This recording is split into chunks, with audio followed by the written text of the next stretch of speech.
안녕하세요. 크립토 노마드입니다. 과연 시장이 어떻게 흘러가게 될지 여러모로 관심과 기대 또 걱정이 교차하고 있는 시간이 흘러가고 있는 것 같습니다.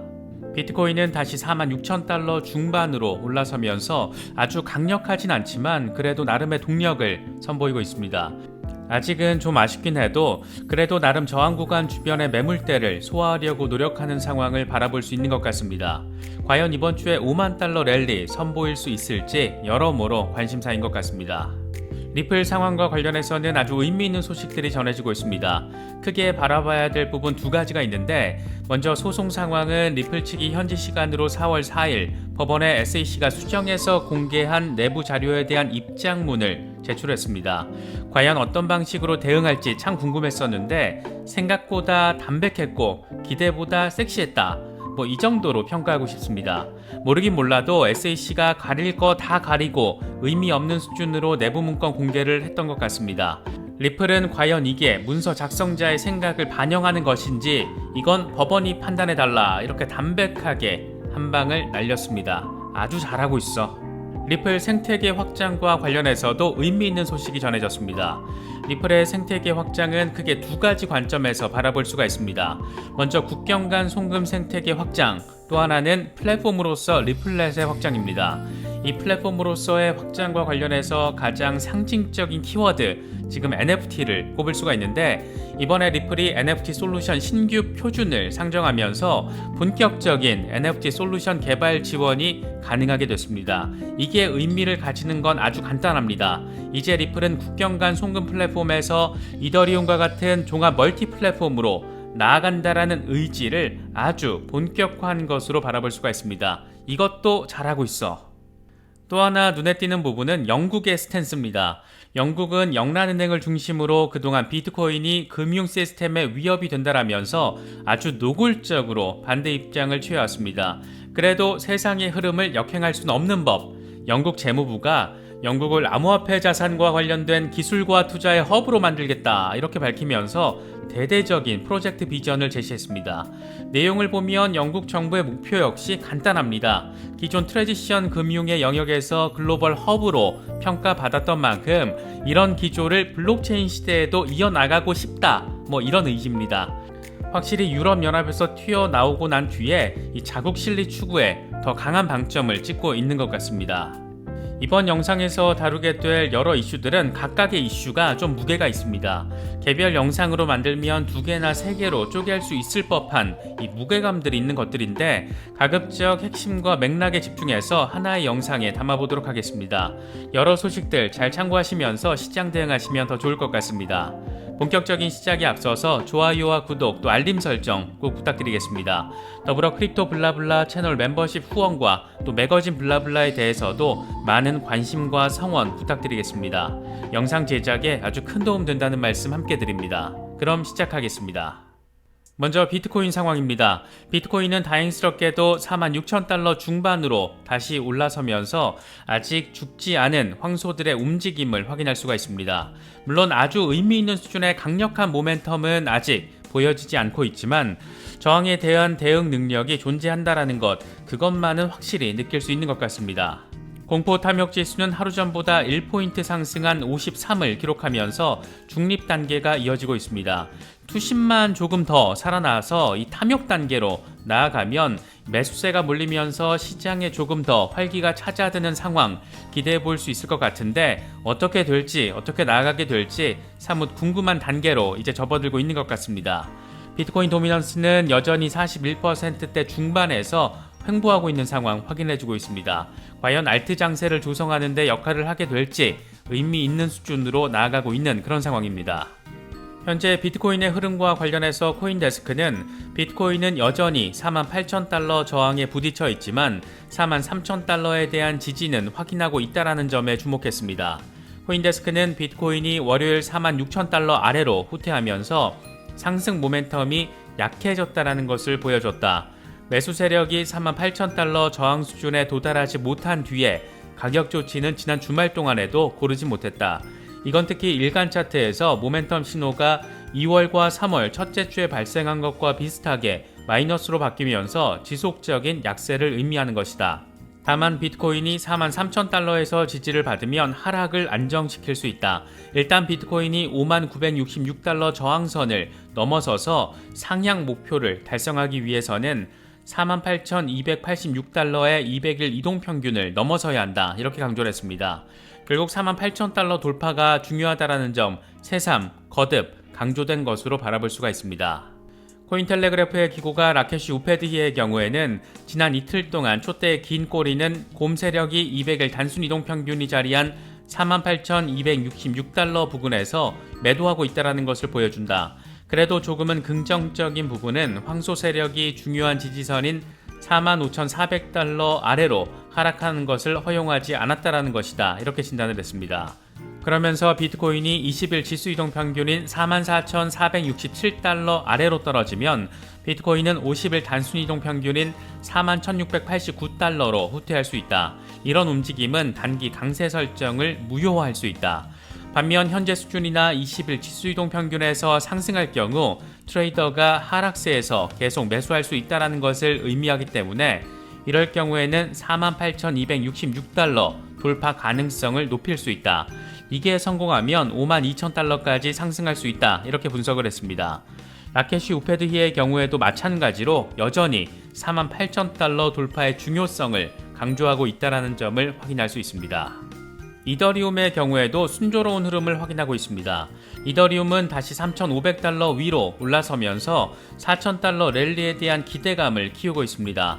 지분증명으로의 병합 과정이 순조롭게 진행되고 있다는 점이 계속 전해지면서 어느 정도의 등락 속에서도 완만한 상승 트렌드를 유지하고 있는 그런 모습입니다. 이런 상승 움직임 속에서 함께 특히나 눈에 띄는 것은 역시나 이더리움 도미넌스입니다. 이더리움 도미넌스는 19.9%를 넘어서는 모습을 보여주면서 20% 돌파에 대한 기대감을 키우고 있습니다. 이더리움 도미넌스는 이더리움의 강세 시그널이면서 동시에 알트코인 시장을 견인할 수 있는 동력의 근거로도 해석되는 만큼 알트 시즌에 대한 기대감을 보여주는 지표라고도 할 수 있습니다. 이더리움의 흐름과 관련해서 라케시 우페드히에는 이더리움은 4월 3일 200일 단순 이동 평균인 3,487달러를 돌파 마감했지만 더 높은 상승세를 유지하지 못했다. 이건 곰 세력이 공격적으로 황소를 잡으려고 노력하고 있다는 점을 보여준다. 이렇게 진단을 했습니다. 그러면서 가격이 3,411달러 아래로 떨어지면 곰 세력은 20일 지수 이동 평균인 3,197달러로 끌어내리려고 할 건데 여긴 황소가 방어해야 하는 중요한 수준이다. 반면 가격이 3,197달러에서 반등하면 황소는 다시 3,487달러 위로 끌어올리려고 할 건데 이게 성공하면 4,000달러 랠리가 가능하다. 하지만 3,197달러 지지선이 무너지면 50일 단순 이동 평균인 2,895달러까지 후퇴할 수도 있다. 이렇게 전망을 했습니다. 일단 지금 3,500달러 위로 올라선 상황이기 때문에 다시 2,000달러대로 빠지는 것보다는 4,000달러 돌파에 대한 기대감과 가능성이 조금은 더 높은 상황으로 바라볼 수 있지 않을까 생각됩니다. 리플 XRP의 경우에도 0.82달러 지지 라인을 지키려고 노력하는 상황이 이어지고 있습니다. 핵심적인 관심 포인트는 1달러 랠리 여부인데 이와 관련해서 코인텔레그래프는 다소 조심스러운 전망을 제시했습니다.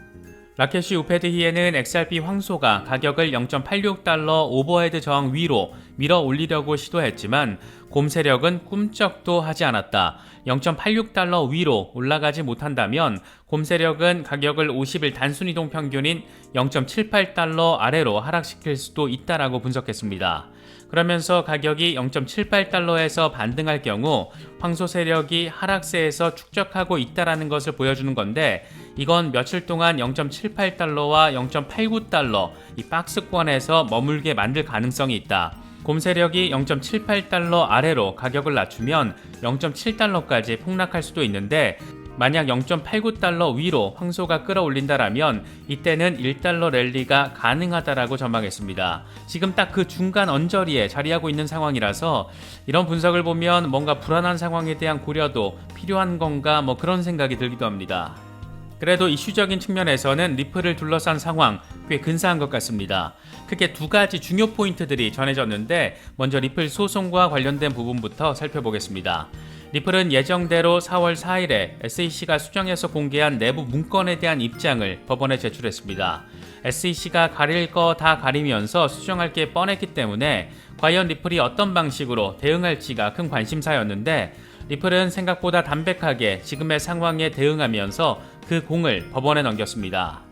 리플 측은 법원에 보낸 공식 입장문을 통해서 SEC 문건에서 수정된 부분이 과연 명시적으로 문서 작성자의 생각을 반영하는지, 또 반영하는지 여부를 결정하기 위해서 SEC의 진술과 법원의 검토에 따르겠다, 이렇게 입장을 밝혔습니다. 모르긴 몰라도 SEC는 내부 문건 자료에서 가릴 거 다 가려서 사실상 의미 없는 수준의 내용으로 리플 측에 공개했을 가능성이 높고, 이걸 보고 리플은 이렇게 수정된 문건이 과연 문건 작성자의 생각과 의도가 반영된 것으로 바라볼 수 있는지 모르겠다, 이건 법원이 판단해 달라, 이렇게 입장을 밝힌 것으로 바라볼 수 있습니다. 이와 관련해서는 제임스 필란 변호사가 추가적인 부연 설명을 했는데, 그는 법원과 SEC만 수정되지 않은 문서를 봤기 때문에 과연 수정된 부분이 실제로 DPP의 보호를 받는지 이건 법원이 결정해야 한다는 점을 설명한 것이다, 이렇게 설명을 했습니다. 정리하면 이렇습니다. 리플은 SEC의 수정된 내부 문건을 받았다. SEC는 가릴 거 다 가리고 의미 없는 수준으로 문건을 수정해서 공개했다. 리플은 이따구 문건 봐서는 문건 작성자가 무슨 의도로 작성했는지조차 파악이 어렵다. 이게 과연 DPP로 보호받을 만한 대상인지 법원이 판단해달라, 이렇게 사실상 한 방을 날린 겁니다. 담백한 법률 대응 아주 잘하고 있어. 리플 화이팅! 또 하나 의미 있는 소식은 플랫폼 생태계 확장과 관련된 부분입니다. 리플의 생태계 확장은 크게 두 가지 관점에서 바라볼 수가 있습니다. 먼저 리플의 기본 사업인 국경 간 송금 통로를 확장하는 것으로 이건 아주 공격적으로 글로벌하게 아주 잘 진행되고 있습니다. 또 하나가 플랫폼으로서 리플렛 생태계의 확장인데, 이건 아직 초기 단계에서 이제 막 본격화하고 있는 단계로 바라볼 수가 있습니다. 과연 국경 간 송금 플랫폼을 넘어서 이더리움과 같은 종합 멀티 블록체인 플랫폼으로 도약할 수 있을 것인가, 이 부분이 관심사이고, 이걸 위해서 지금 리플이 상징적으로 돈을 때려박으면서 진행하고 있는 게 NFT 프로젝트입니다. 리플은 앞서 리플레저 기반의 NFT 프로젝트를 지원하기 위해서 2억 5천만 달러 규모의 크리에이터 펀드를 조성했고, 지금까지 4,000건 넘게 신청 접수가 이뤄질 정도로 나름의 관심을 받고 있는 그런 상황입니다. 그렇다면 이제 중요한 것은 기술적으로 유틸리티 성격의 앱 개발을 얼마나 잘 순조롭게 개발 지원을 할 수 있는가, 이런 부분에 방점을 찍을 수가 있는데, 이와 관련해서 이번에 리플이 신규 표준을 제시했습니다. 지난해 처음 제안된 기존의 NFT 표준이 NFT 아트 수집, 이런 기본적인 NFT를 지원했다라면, 이번에 상정된 신규 표준은 유틸리티성 애플리케이션을 위한 NFT 솔루션 개발을 지원한다, 이런 내용입니다. NFT 플랫폼으로서 리플레저의 확장성을 공식화한 거고, 동시에 NFT 개발자들에게 러브콜을 뿜뿜 보내고 있는 신호로 바라볼 수도 있습니다. 리플의 이 같은 노력은 이더리움과 같은 종합 블록체인 플랫폼으로의 도약에 초점이 맞춰져 있습니다. 블록체인과 블록체인을 서로 연결시키는 멀티체인 작업을 진행하는 것도 마찬가지의 관점에서 진행이 되고 있는 거고, 리플 레저에서 비트코인과 이더리움 등 다양한 코인을 원스톱 매매할 수 있도록 하는 유동성 허브를 출시하는 건 역시 마찬가지 관점으로 바라볼 수가 있습니다. 그래서 정리하면 이렇습니다. 리플 레저를 국경 간 송금을 넘어서 종합 멀티 블록체인 플랫폼으로 만들 거다. 이를 위해서 먼저 NFT 개발 지원 빡세게 하고 있고, 유동성 허브 만들어서 기업들 암호화폐 거래 리플 레저 위에서 다 하게 만들 거고, 다른 블록체인과 연결시켜서 상호 운영성도 높일 거다.